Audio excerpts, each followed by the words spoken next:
Disinformation and all the dark arts of hybrid information warfare are a major threat to victory against Russian aggression in Ukraine.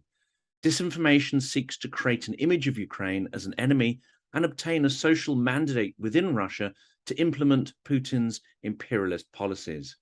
It also seeks to destabilize society and force Ukraine to sue for peace on Moscow's terms. Today, I'm speaking to Dmytro Zolotukhin, a media expert, political analyst, and lecturer at the National University of Kyiv-Mohyla Academy. He co-authored the Doctrine of Information Security of Ukraine, which was adopted in February 2017. He is author and leader of the training course OSINT Academy and founder of the Institute of Post-Information Society. Dmytro is also author and editor of the White Book of Special Information Operations Against Ukraine 2014 to 2018 and was Deputy Minister of Information Policy of Ukraine from 2017 to 2019. He researches the evolution of information wars and the tools of narrative regulation. He is also working on the creation of a Ukrainian strategic narrative, which is enshrined in the Doctrine of Information Security within Ukraine. Welcome to the channel. It's great to have you. Thank you for having me. Thank you for inviting me. Now, we're going to explore the evolution of Russian propaganda narratives about Ukraine and how they're projected into the Ukrainian information space and around the world. But before we do, I'd love to know, how did you get into this area of research and what really attracted you to it? Oh, man, I can talk about these days and nights 24/7 because it started in my career way before anything was familiar to people about the disinformation and fakes, way before 2014. I started my career in Ukrainian counterintelligence. This is an open information. And part of my education was also the revealing of the active measures, so-called active measures, as it is being called in theory of the special information operations, in a theory of counterintelligence. So basically, this is my profession. And now, after all these years, I'm still saying that our biggest problem, that in 2014, people who started to use the terms like propaganda, disinformation, special operations, they were very, very far from being experts in the field and professionals in the field of covert operations that's being done by special services. I'm not saying that media experts and journalists have nothing to do with the issues of the disinformation and fakes and lies in the media. But in my humble opinion, this is the first step that we have to make together, to recognize the fact that all this stuff that we are talking about started its lifetime in the sphere of special services, in the sphere of intelligences. And the main task of the intelligence is to fool people, to fool other people. Usually this task is aimed on the people of other states, other countries. So the aim of the domestic intelligence, I mean domestic agency intelligence of your country, is to fool someone who is against your country, so who is out of your state, somewhere else, just to preserve the interest of your state. And this is normal. This all special services do this. DGSE in France, BND in Germany, CIA in the US, and the Ukrainian as it are. So first step, that this kind of my profession. I started this as a graduate of the Academy of the Security Service of Ukraine. Then after I quit, I went to well, it's not retirement. I just changed my profession. I quit the special service, and I started in a while. I started to work on the commercial market, doing consultancy, doing trainings connected with social media marketing and the management of the information flows, and helping people to fight with black PR and maybe some negative information. And it was, 2010, 2011. Everybody was a big fan of huge growth of social media. And I started to work with, to cooperate with people from Russian Federation. I went to some seminars in Moscow. I talked to them. I participate in different forums and blogs and connect with them, discussing, like new books, new challenges of the commercial field. We discussed, for example, the business rates of business, which is not very familiar to the Westerners, but in the post-Soviet countries, in the CIS countries, in Russia, in Belarus, in Ukraine, the business rates were quite popular in 90s. And part of the business rates were the information campaigns, reputation campaigns that were aimed on the special target audience, which was, for example, the minority shareholders of the different companies.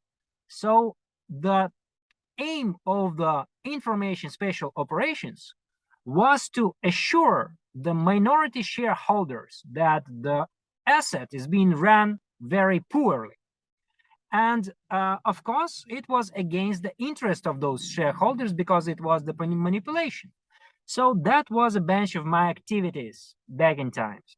And when everything is started in 2013 with a massive and absolutely in-depth campaigns that were connected with Viktor Medvedchuk, who was, how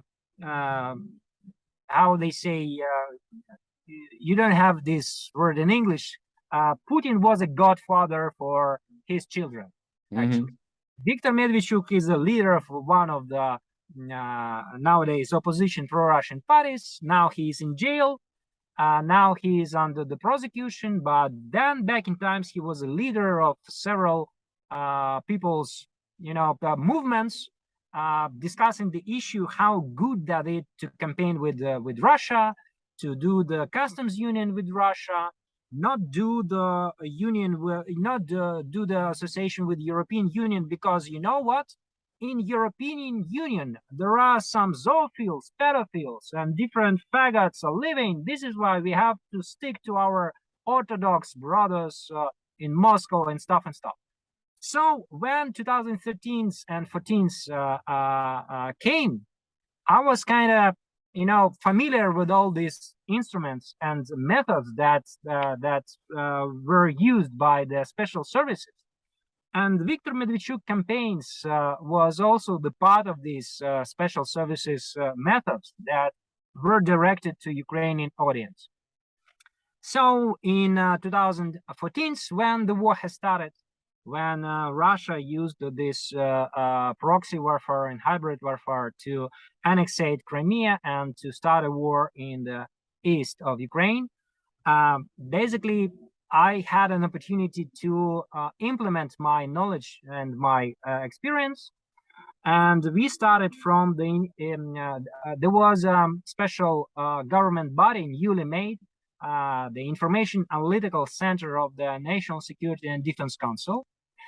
And I was a volunteer in this center, working with the same people, how to manage the government communication, absolutely ruined sphere. And our product was the everyday press conference of the Colonel Lysenko, who was our, if I may say, some kind of information weapon, because every day he was stepping on the press conference explaining what's happening in the territory of the anti-terroristic operation. So basically it was the same that now Vladimir Zelensky, the president of Ukraine, is doing every day, daily, delivering his speech and his notes online in the videos. So, well, this is how it started.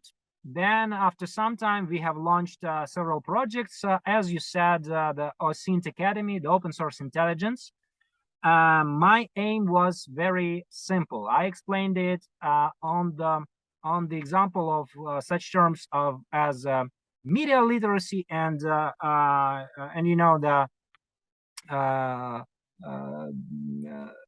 the critical thinking. Critical thinking and media literacy became the terms that are very popular. And so many people, they they kind of, in my humble opinion, they mean different things under these terms. So I had my own meaning, I had my own proposal. I thought very, very practically. I thought instead of discussing what are the media literacy and critical thinking, let's just make people Google.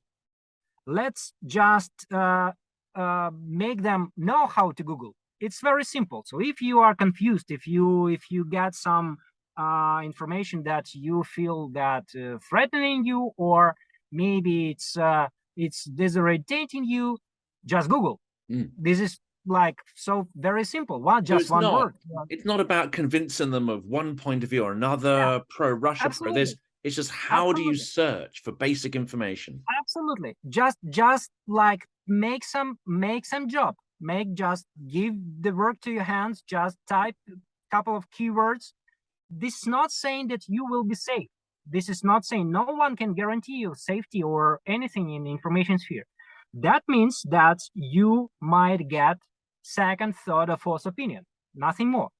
So, and this is very practical in terms of like making people media literate or making people critical thinking. You know, I usually use the this correlation with the old Soviet times joke, the anecdote, when the little hedgehogs, little mice came to very wise owl, and little mice asked wise owl, dear owl, we are so tiny, we are so threatening by all other animals in the forest. What shall we do to defend our lives? What have we do? And wise owl saying, yes, I'm very old and wise, and I have a decision for you. You, dear mice, you have to become hedgehogs. So you have to be hedgehogs, because you know a hedgehog has those needles on the back, and they can defend themselves. And then mice said, wise old, this is a perfect decision for us. This is so cool. But how can we do this? Because we are just little mice. So how we can become hedgehogs? And the wise old then said, okay, guys, I give you a strategy. This is your part of job to fulfill it. So this is exactly what's being done here in Ukraine all these several years, saying that Ukrainian people have to become media literate and they have to become critical thinking. Is the evolutionary process. It can take more than 10 years of the next generation until we got next generation that, for example, they're sitting not in VKontakte, not in VK, not in Odnoklassniki, or even not in a Facebook. They went to TikTok.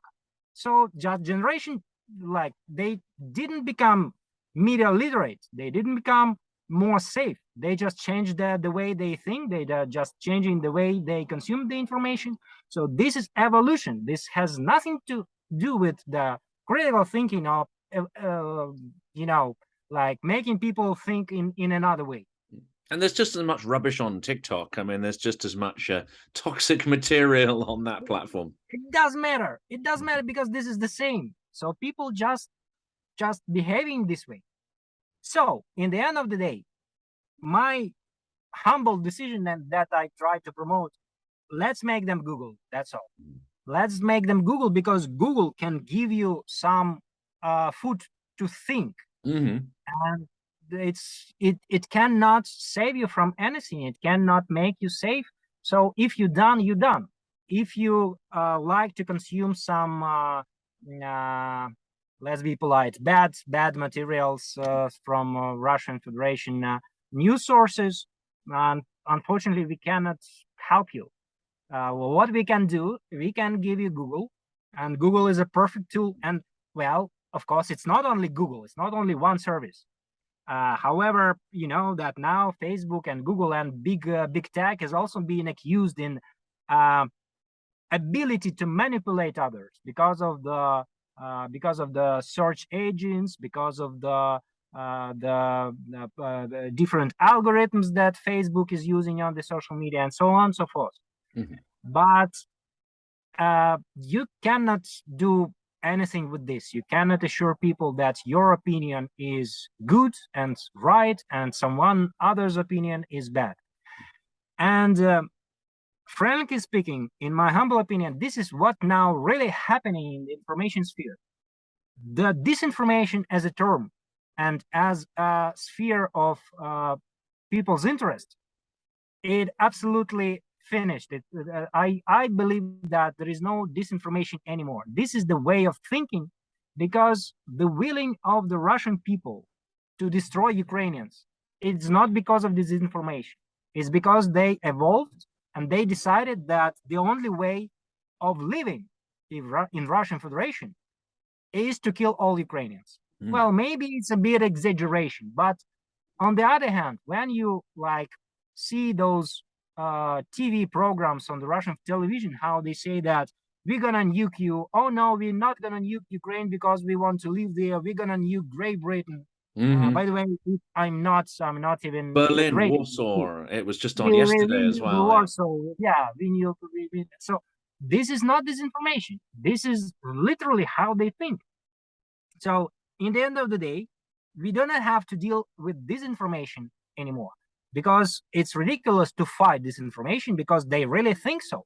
So we have to to admit to ourselves that, well, this is psychological, because if we're talking about disinformation, this is the way how the information flows. This is the way how you got the news.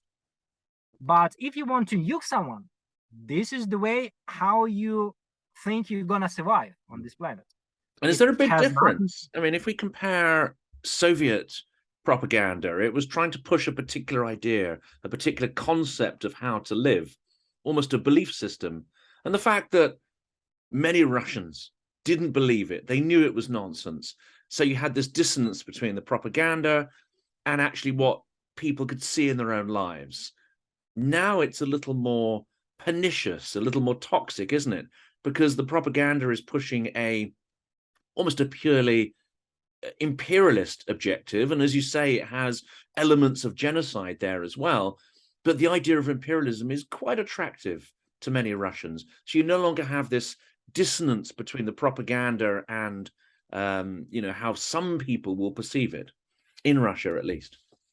It's a very interesting and good question, because it's coming to my mind at least two aspects that I want to share. First is, definitely it's much more toxic, and it's much more toxic for everybody, because well, me, as many people here in Ukraine, I was born in Soviet Union, and I lived about 10 years of my life, which I don't remember, of course, very good, but, well, it's obvious.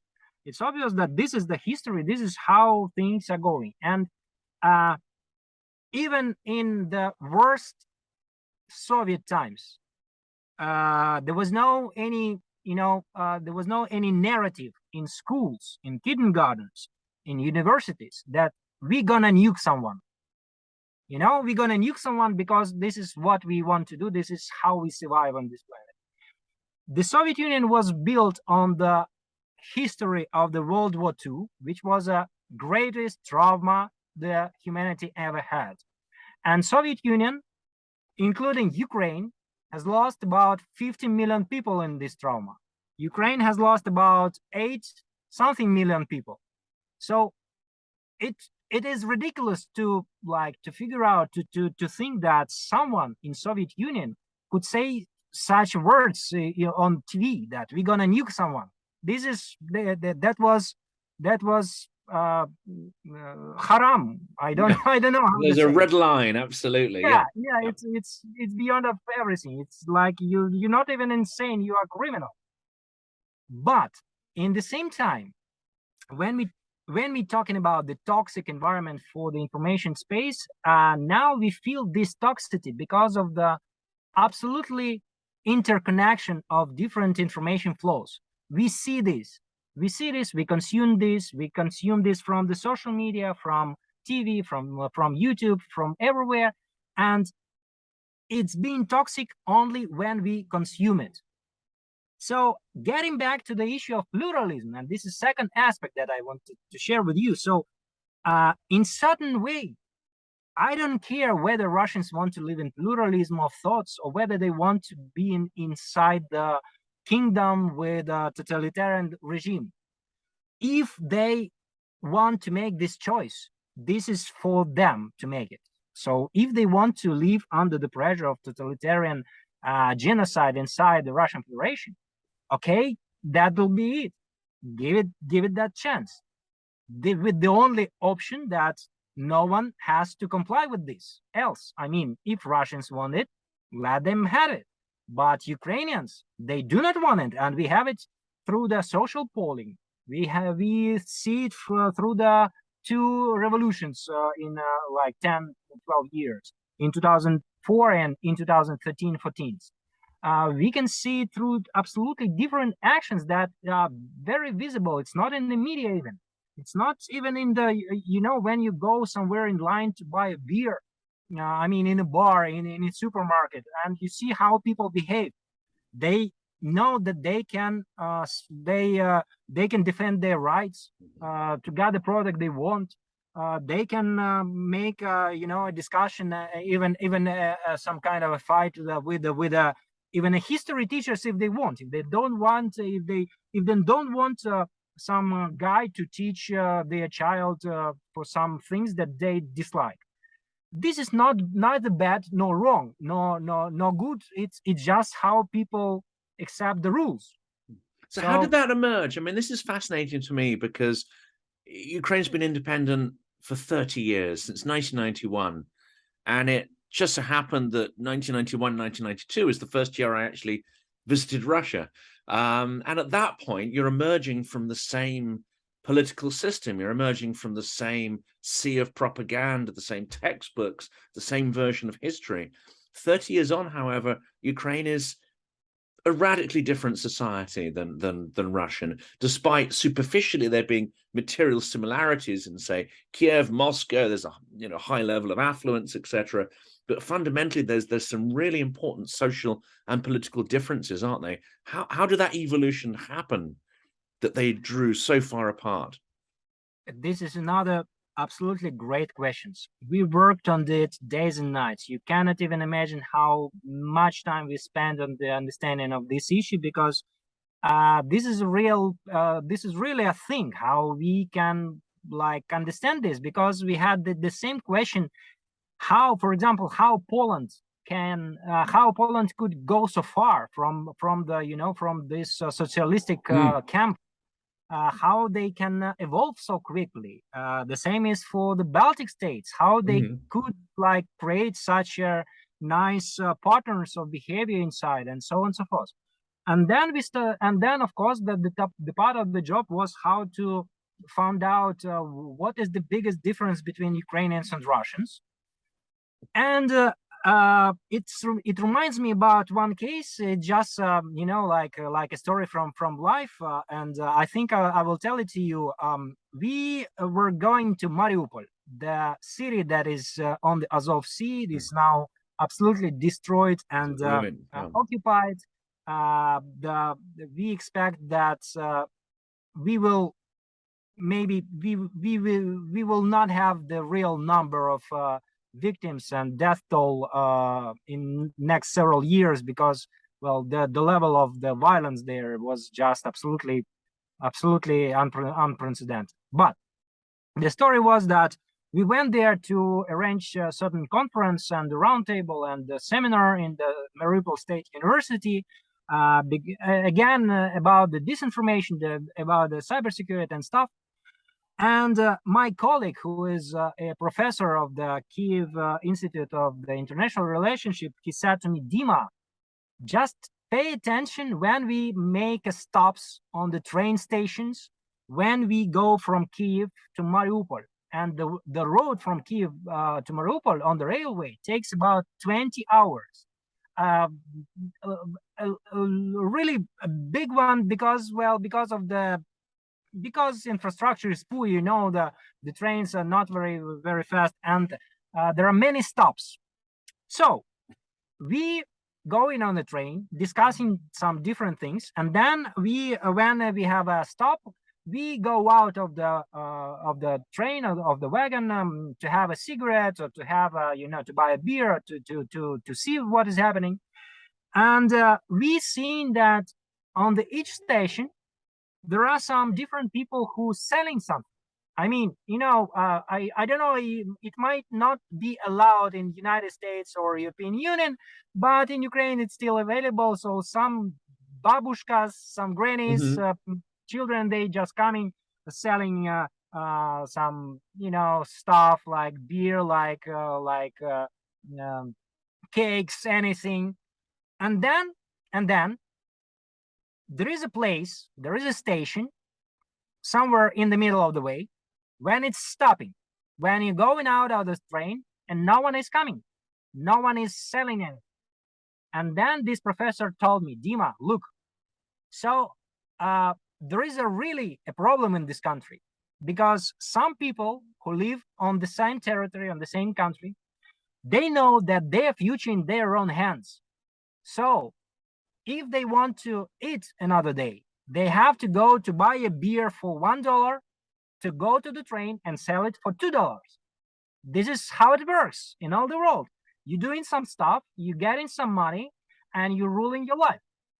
And then there is a point in this country when you cross it, you see that people expecting that someone will get them salaries, that someone will bring them some decisions for their life.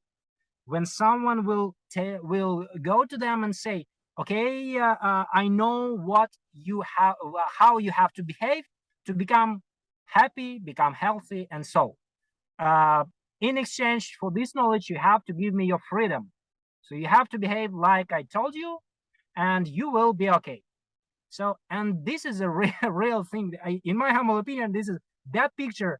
It was so simple for me that I realized that really, well, this is about how people think. And again, the second question, why is this happening? In my humble opinion, this is again happening because of the psychological traumas. Because some people, they carry this trauma through centuries, through dozens of years, because of since 1654, when there was an agreement with Russian Federation, with Russian Empire, sorry, that, well, Ukraine becoming the part of this empire or whatever. And then you have how many, like 400 years of problems, because first there was the different decrees how to make Ukrainian language not available on this territory, so you cannot speak Ukrainian language. It was Yemsky Ukaz, Yemsky decree. It was different documents from the Russian Tsar. Then you have First World War, in which my grandfather participated. Then you have Holodomor, the genocide of manufactured genocide on this territory. Then you have World War II, and 8 million of Ukrainians sacrificed their lives in World War II. And then you have the Soviet Union, which like 70 years of trauma for all Ukrainians, because this is the same empire. And so in the end of the day, all this traumatic experience lead us to a situation when we have to either to overcome it and to get this experience for growth, or to preserve this experience and think in paternalistic way that to survive, we have to delegate the belief in our future to someone who is wiser than us, who is powerful than us, who can tell us, I am your leader and you will obey. And unfortunately, this is not full answer, but it's coming to my mind, because we really worked on this for big amount of time, and this is about how the trauma works, and this is about how different historical paths were made by Russian people. That's also the territory was under the Mongol-Tatar ego much more than Ukraine, the Kiev and Rus was. How Ukraine was connected, and how the the right bank of the Dnipro River, the territory on the right bank, how it was connected to the European traditions, to Polish traditions, to Lithuanian traditions. The Lithuanians also were a kind of empire, and they were also, you know, it's about how this history works in ages, in many years. And unfortunately, Ukraine became a country where you have this point when you going outside of the train and no one is coming to you, because people, maybe they are not motivated, maybe they do not know that you can rule your future just selling a bottle of beer, because this is so simple. You buy for $1, you sell for $2, and this is how you feed your family. This is how you can plan your next day. And you work hard. I mean, it's Yeah, not easy, yeah, but you work hard and yeah. you build it up from there. But this is your hands. This is your decision. This is how you can do it. You can do something more complicated. You can do anything. You can you know, I don't know. You can like wash cars. You can launch the spaceships like Elon Musk. So No, I saw is this. I saw this happening in the 90s in Russia. I saw people starting to, you know, take some of that future into their hands, going out, working hard. Many of them complained. You know, a lot were not particularly happy about what had happened in the 90s, and it was chaotic and it was hard. You know, and overnight, all your savings, all your money would have been just disappeared from some, you know, currency change that the central government did. But at the same time, I think there are other people who felt quite liberated by that, the ability to go and earn and accumulate money. And they started buying apartments, doing them up, you know, changing not only the basics of life, but starting to add sort of, you know, expression to that, cultural expression as they got more money and accumulated. But at some point in the 2000s, Russia seems to have moved back to the point where they're going to take their responsibility, take their you know, take that kind of political motivation and hand it back to somebody. And that seems to have happened. And then, you know, when NTV and when other outlets were shut down, there was barely a protest. I mean, some people would say, well, that's not fair. And some people did come out on the streets. 2012, there were protests, but they never reached a kind of critical mass where protest could change anything. Could you describe Euromaidan and in Ukraine? Because there have been many critical points where actually a critical mass of people have put enough time and effort in to actually change the political environment. I think you're absolutely right. It's about the critical mass. And the number of this critical mass is not big. Well, actually, we also counted. It's about from 7 to 13% of population. That's small, very small, in fact. Yeah. Yeah, it's this number shows that this is the active minority, as for example, my colleague Valery Pekary, who is also a brilliant facilitator and leader, who is saying about this. This is the active minority that, and he says it's very interesting. The little minority is giving you the direction you go. The big majority is giving you the speed which you used to go. So and this little minority that used to like stand, and basically these two Maidans in 2004 and 2014, in some view, it was the same people. It was the same, so the same people that understood that we made a fault, or we made a mistake when we didn't control the previous time. So we have to do this homework again. In some terms, the new generation that came to Euromaidan in 2014, it was the children. They were the children of those who went to 2004 because the parents told them how it works. So not how the revolution works, but how you can lead your own future. That if someone is saying to you that, no, I will decide how will you behave and what your future will be look like, you just stand up and say no. So and the critical mass is, of course, very important. On the other hand, the in my humble opinion, this is what is very, very valuable now for the understanding of the future of Russia. There was a thing that someone calls oligarchic consensus.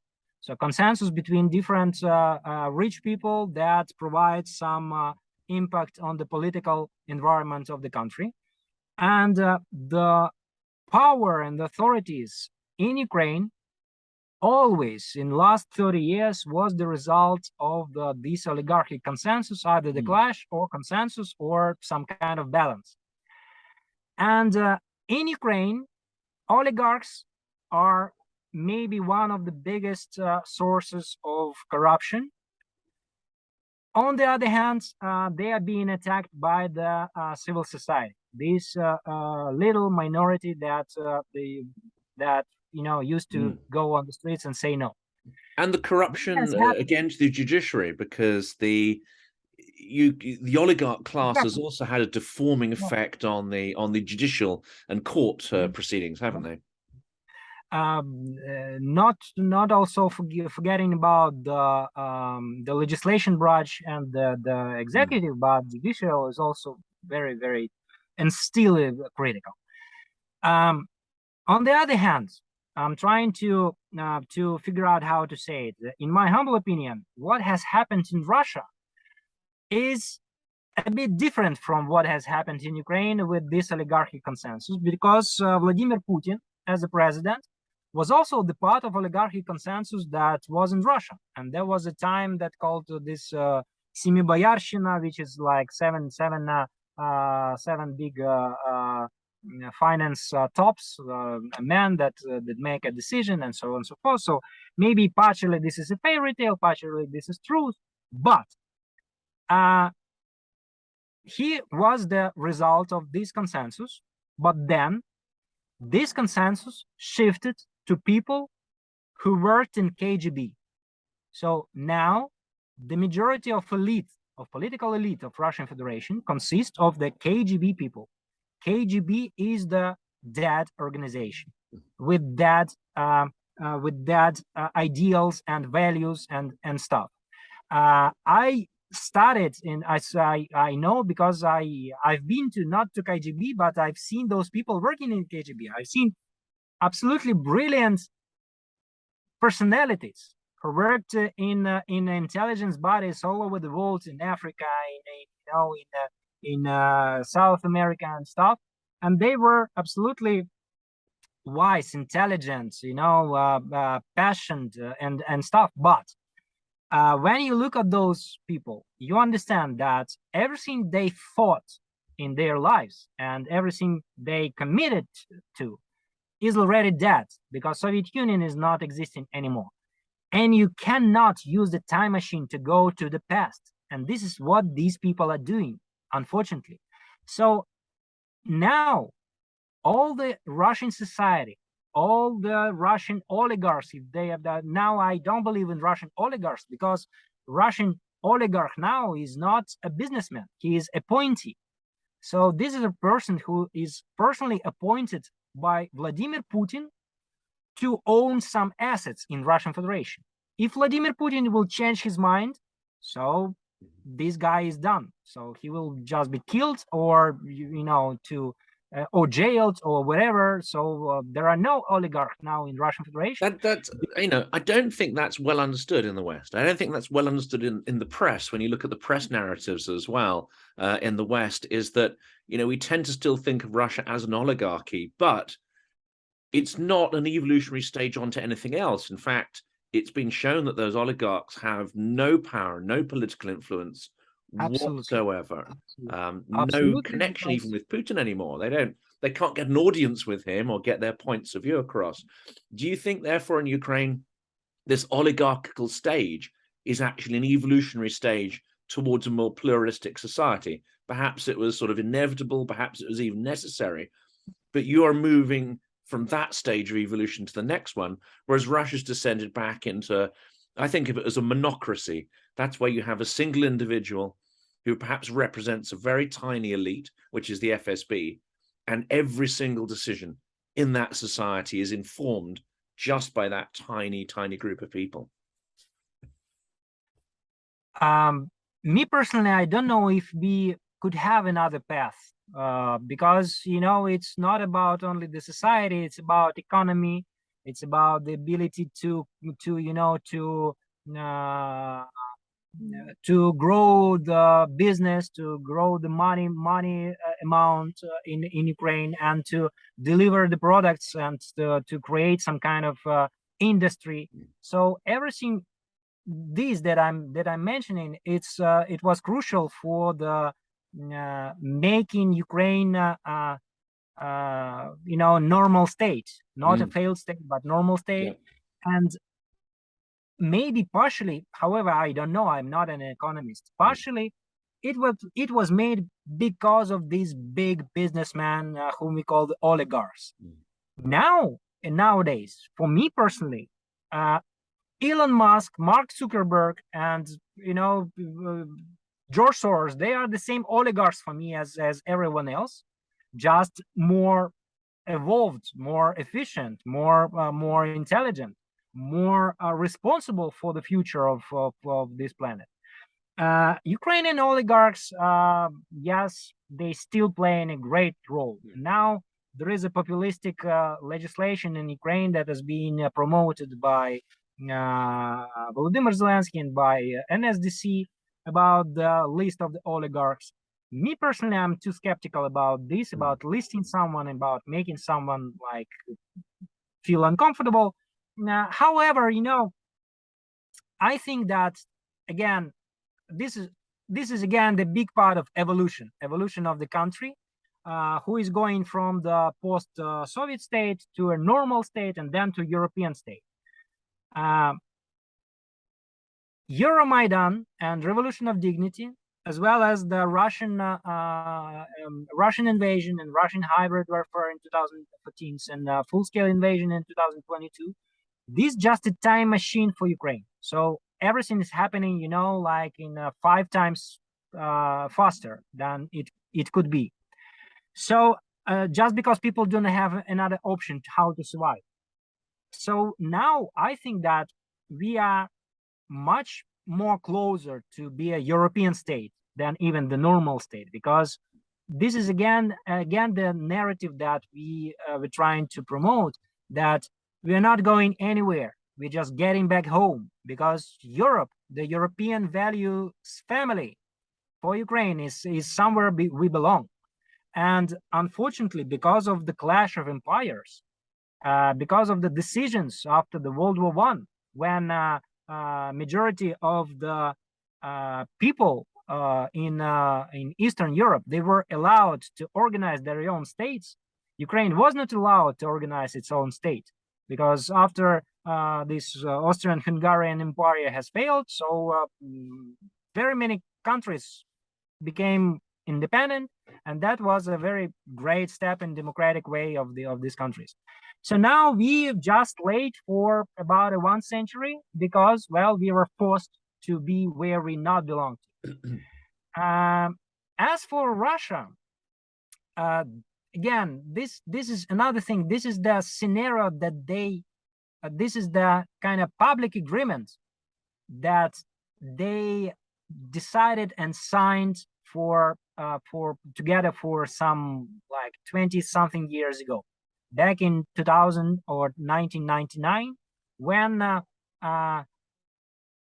the most popular narrative was, you give me all your freedoms, I give you safety.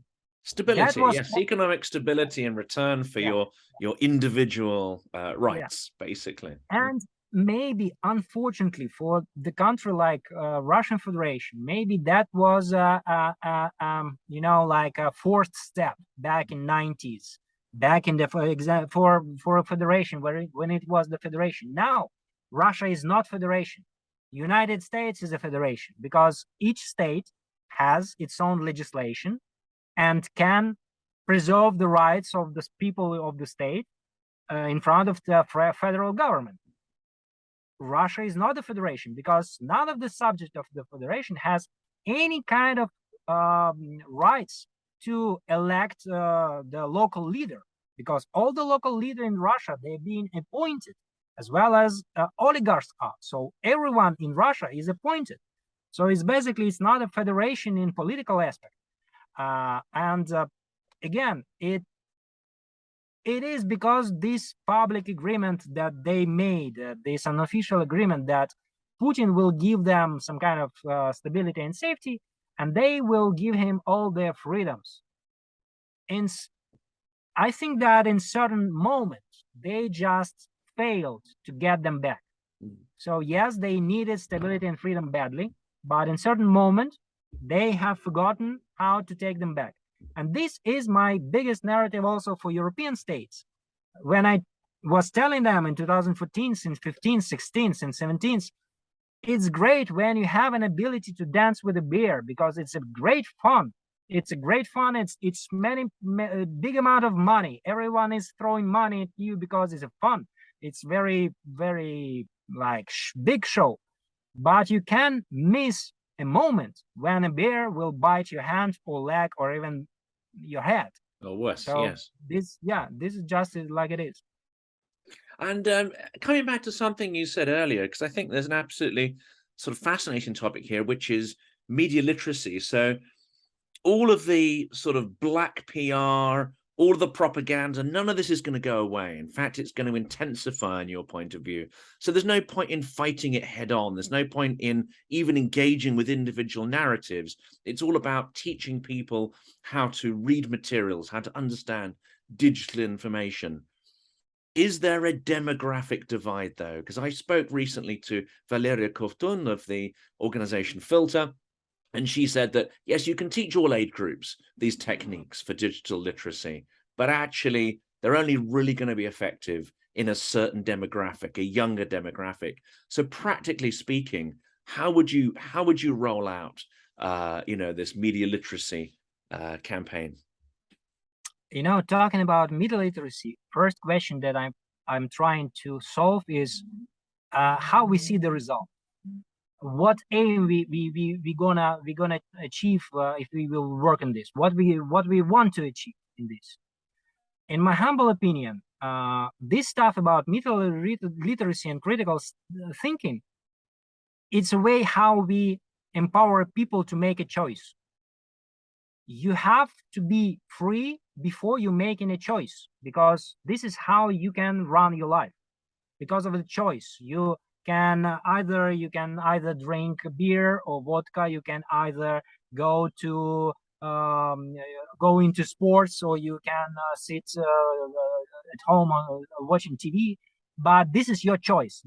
And in my humble opinion, this is the definition of democracy itself. So we empowering people to make a choice.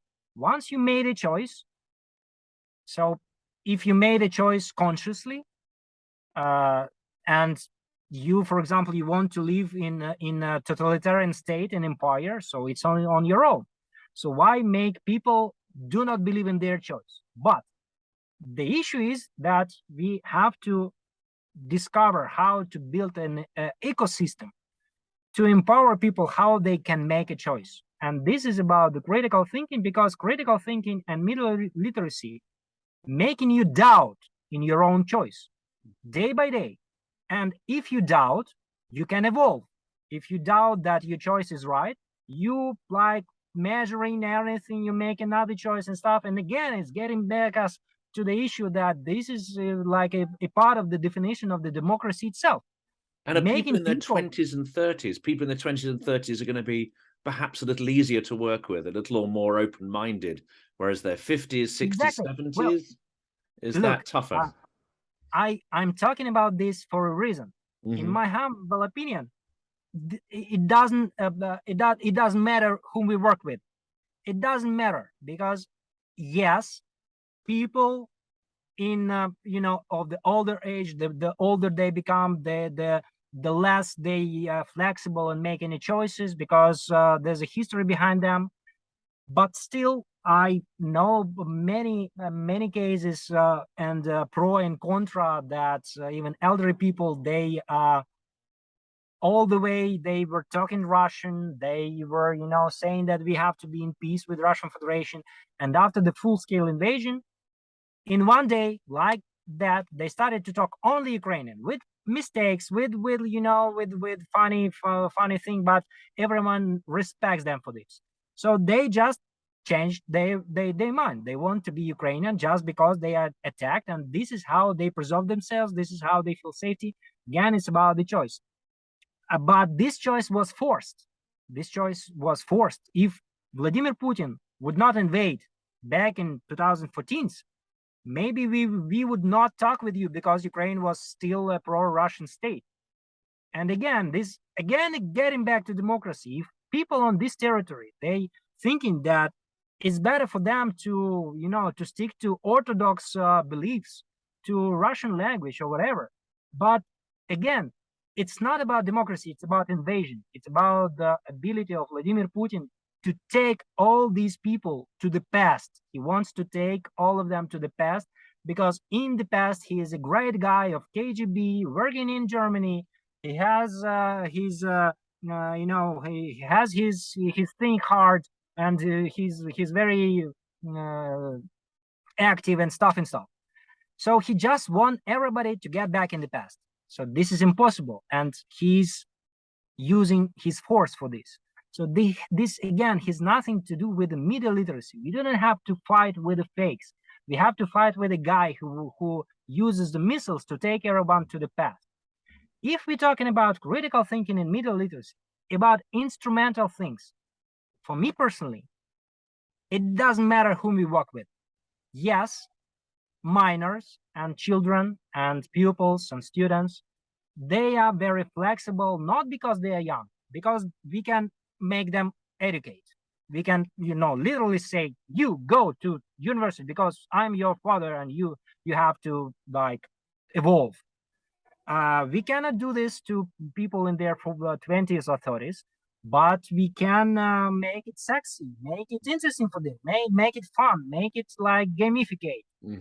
If we're talking about elderly people or 50 plus or 40 plus as me myself, so maybe it is certain instruments how to make it profitable for them. They don't care about games, about being sexy, about whatever. They are okay with themselves. So let's make it profitable for them. This is an instrument, and we can find this instrument. So it doesn't matter what we and how we work with them. And do you think, I know we're getting to the end now, but my final question really, you've painted a picture of Ukraine being fundamentally forward-looking, despite there being many challenges over the years, many revolutions, setbacks, moves forward. And of course, even after the war is finished, one assumes with Ukraine being victorious, there will be still further setbacks and advances in an evolutionary process. But fundamentally, Ukraine is forward-looking. Russia, however, seems to be looking backwards. That can't last. There has to be some change in Russia that reorientates itself to the future once again.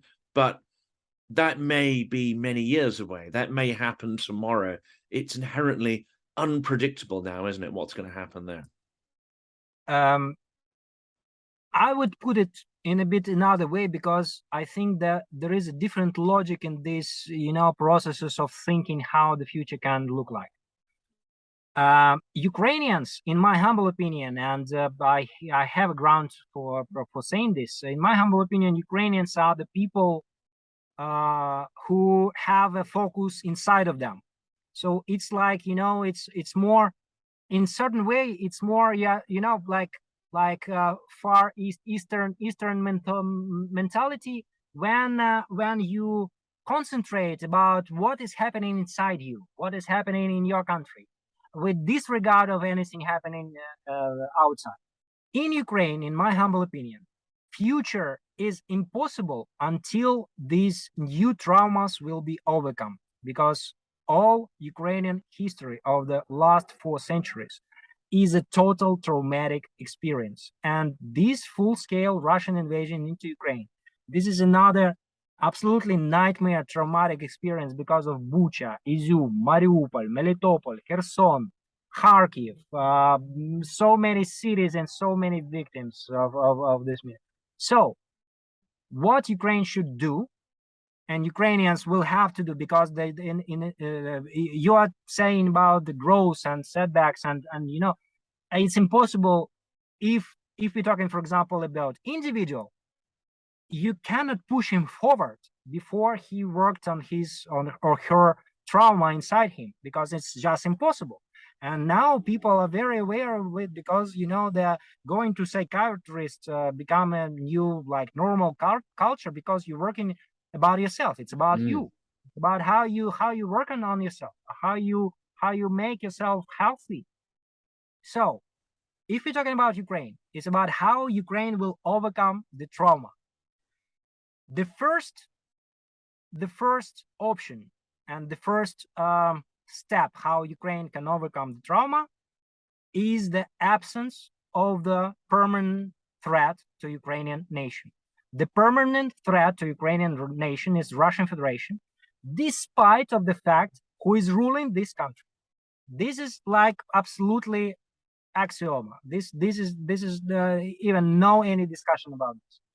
If tomorrow, for example, Khodorkovsky or Navalny or anyone else will take the power in Russian Federation after Vladimir Putin, and Vladimir Putin will disappear somewhere, you have at least 50 to 100,000 people on the highest management point with certain mindset that you will not be ready to eliminate or to dismiss or whatever, because they will remain, which return us to the thought about the so-called Russian resentment. So, as the World War II happened after the World War I, because of the German resentment, because of the ability of the new Hitler, the same thing, Russian Federation, if not being punished now, will invade again, which getting us back to the past again. So this is what you're talking about, the setbacks, about the steps that we will have to take back in this past. So my recipe, if I may, or my thought is very simple. If we want Ukraine to succeed, the first that should be done, Russian Federation should be dissolved and reconstructed into the Confederation. That will lead us to the very many threats, like the control on the nuclear weapons, control on the local, regional potential conflicts, but in the same time, that will bring very many advantages, like relief from the Baltic states, relief from the east flank of NATO, relief from Finland, relief from Poland. So all these countries, they will be able to invest these big amounts of money in the education, in development, in economy, instead of investing them in security. Instead of Georgia, Moldova, there's the whole Georgia, massive Moldova, list. You name it, yeah. And even Belarus, you know, Belarus could be a tolerant, pluralistic state without Kremlin interference. Because Vladimir Putin is the donor for what is happening in Belarus. If not Vladimir Putin, so it was all half of 2020. I was begging to Western thinkers, saying that you're sanctioning the wrong man. Sanctioning Lukashenko will not give you a thing. You have to sanction Putin instead of Lukashenko. So then Lukashenko will turn back to you. Yeah. So for me, first step, how Ukraine could recover, how Ukraine and Ukrainians can overcome all these traumas, is like relieving it from the existential threat from Moscow. If Moscow will be the center of confederation, but voluntarily confederation, when these identities, political identities, countries, regions, they will voluntarily go into confederation, not as the, as you my servant and that's all. Then, yes, we will all only win from this, and then that will make the space for the Ukrainian development for the future. And if, of course, that confederation doesn't come to pass, then we could be looking at the new Iron Curtain on the border of Ukraine. Once it's won back its territory, a new fault line in confrontation between the East and West. I'm totally sure about this, and with only one difference. In this case, not me should have to fight with Russians, but my son, who is now 6 years old. And to prevent my son fighting on the next war with Russians, I will give my life for the dissolvement of Russian Federation now, because now we have to kill all of them, not to prevent them kill my son, or we have to define how we can solve this situation and how the Soviet Union has to be dissolved till scratch, because we didn't make our job right. And that vision for a new Russia is not something that Western governments are describing, is it? I mean, they're staying away from that topic, and yet I think anyone who studied Russian history realizes that only a dissolution of the Russian Federation will solve some of these problems. Absolutely, because it is very understandable, very visible, because it's scary. It is scary, it is risky, it is like hell no. And yes, of course, when I'm saying about my child, then leaders of big political nations and big countries, they should care about their nations, not about my child. So my child can go to another war if they will be okay. So this is also normal. We have to accept this, because real politics is not going anywhere. But this is my job to assure them that in the Soviet Union dissolved, and the Soviet Union ceased to exist, with the same big risks, enormous risks for everybody. George Bush, the president of the United States, came to Ukraine in August 1991, speaking in the parliament, delivering the speech, which then was called the chicken Kyiv speech. And it was written by Condoleezza Rice, who then became a state secretary of the United States. And George Bush said to Ukrainians, so you have to avoid being too nationalistic, because the Soviet Union is, in the end of the day, not a very bad formation, because there is a Gorbachev, there is perestroika, and then everything. So we can support your democracy and your democratic path inside the Soviet Union. In 3 weeks, you know what has happened. Soviet Union ceased to exist, and Ukraine became independent. And we have the same risks now. So it's better to face those risks, not to close our eyes, say, no, this is impossible. Russia is big, Russia is strong, it can be real in like 10 years from now. It can be real in the next Monday. This is, this is what's happening with Soviet Union. Next Monday, we can see like the processes that will bring nightmares to us, because we will not be able to understand where the nuclear weapon go. This is the same situation.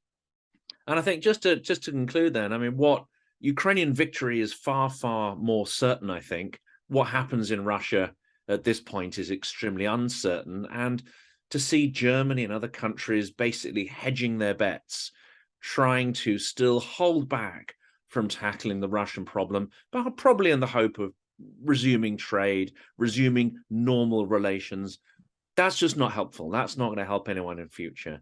Have I got that? I've got that interpretation more or less right, I hope. It's also very simple to me, because as I told you, it's the trade between the future and the past. So there are some political elites that would like to keep earning money from trading with people from the past, because it's very simple. It's just money just flowing, the gas just flowing, and the same is with Recep Erdogan. The same is with all the elites. They're okay with this. Trading with the past is very profitable, but trading with the past enables the past to conquer other fields. If it would be possible just to make money with the past, not taking the past to other fields like democracy, freedom of speech, media literacy or fakes or disinformation, that would be great. And no one would care, because you make money with people from the past, and other people like they like doing the culture and doing the information space and media with the people from the future. Unfortunately, this is impossible. You have either choose or just step aside. Well, Dmytro, I think these insights are absolutely invaluable, and I really appreciate you spending the time. I know you're pulled up next to a road in Kiev at the moment. Yeah, to Thank you mind so that. much for spending the Thank time you. to speak. Slava Thank you for having Ukrainian. me. Героям слава. Goodbye.